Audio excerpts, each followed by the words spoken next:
ಸಾನಿ ನ್ಯೂಸ್ಗೆ ಧನ್ಯವಾದ ತಿಳಿಸಿದ ಅಳೆಯೂರು ಗ್ರಾಮಸ್ಥರು. ಹೌದು, ಹುಣಸೂರು ತಾಲೂಕಿನ ಗೋವಿಂದನಹಳ್ಳಿ ಗ್ರಾಮ ಪಂಚಾಯಿತಿ ವ್ಯಾಪ್ತಿಯ ಅಳೆಯೂರು ಗ್ರಾಮದಲ್ಲಿ ಹಲವು ತಿಂಗಳುಗಳಿಂದ ಕೊಳಚೆ ನೀರು ಡ್ರೈನೇಜ್ನ ವಾಸನೆಯಿಂದ ತತ್ತರಿಸಿ ಹೋಗಿದ್ದರು. ಇನ್ನು ಇದರ ಬಗ್ಗೆ ಅಧಿಕಾರಿಗಳ ಗಮನಕ್ಕೆ ತಂದರೂ ಕೂಡ ಯಾವುದೇ ಪ್ರಯೋಜನವಾಗಿಲ್ಲ.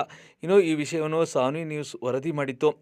ಸಾನ್ವಿ ನ್ಯೂಸ್ ವರದಿ ಮಾಡಿದ ತಕ್ಷಣ ಎಚ್ಚೆತ್ತುಕೊಂಡ ಅಧಿಕಾರಿಗಳು ಸ್ವಚ್ಛತಾ ಕಾರ್ಯವನ್ನು ಪ್ರಾರಂಭಿಸಿ ಗ್ರಾಮದಲ್ಲಿ ಚರಂಡಿ ಸ್ವಚ್ಛತೆ ಹಾಗೂ ಗಿಡ ಗಂಟೆಗಳನ್ನು ತೆರೆದು ಸ್ವಚ್ಛಗೊಳಿಸಿರುವ ಹಿನ್ನೆಲೆಯಲ್ಲಿ ಸಾನ್ವಿ ನ್ಯೂಸ್ಗೆ ಅಳೆಯೂರು ಗ್ರಾಮಸ್ಥರು ಧನ್ಯವಾದ ತಿಳಿಸಿದ್ದಾರೆ.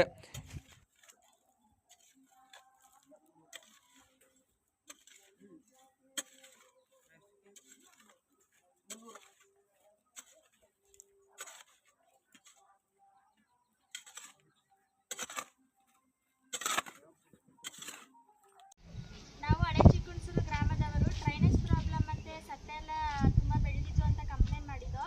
ಈ ಸಾನ್ವಿ ನ್ಯೂಸ್ ಅವ್ರ ಕಡೆಯಿಂದ ಈ ನ್ಯೂಸ್ ಎಲ್ಲ ಹೋಗಿ ಗ್ರಾಮ ಪಂಚಾಯಿತಿಯವರು ಬಂದು ಕ್ಲೀನ್ ಮಾಡಿಸಿದ್ದಾರೆ. ನಮ್ಮೆಲ್ಲರ ಕಡೆಯಿಂದ ಸಾನ್ವಿ ನ್ಯೂಸ್ ಅವ್ರಿಗೆ ಮತ್ತೆ ಗ್ರಾಮ ಪಂಚಾಯತ್ಗೆ ತುಂಬ ಹೃದಯದ ಧನ್ಯವಾದನ ಹೇಳ್ತೀವಿ. ನನ್ನ ಹೆಸರು ನೇತ್ರ ಅಂತ.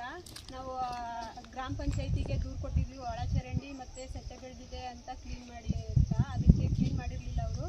ಹಾಗೆ ಸಾನ್ವಿ ನ್ಯೂಸ್ ಕಡೆಯಿಂದ ನ್ಯೂಸ್ ಮಾಡಿದ್ವಿ. ಆ ವಿಡಿಯೋ ಮುಖಾಂತರ ಗ್ರಾಮ ಪಂಚಾಯತಿಯವ್ರು ಬಂದು ಮತ್ತು ಮೆಂಬರ್ ಬಂದು ಒಳ ಚರಂಡಿ ಮತ್ತು ಸೆಟ್ಟೆನ ಕ್ಲೀನ್ ಮಾಡಿಕೊಟ್ರು. ಹಾಗೆ ಅದರಿಂದ ಸಾನ್ವಿ ನ್ಯೂಸ್ ಕಡೆಯವ್ರಿಗೆ ತುಂಬ ಹೃದಯದ ಧನ್ಯವಾದಗಳು. ಹಾಗೆ ಗ್ರಾಮ ಪಂಚಾಯತಿಯವ್ರಿಗೂ ಸದಸ್ಯರುಗಳು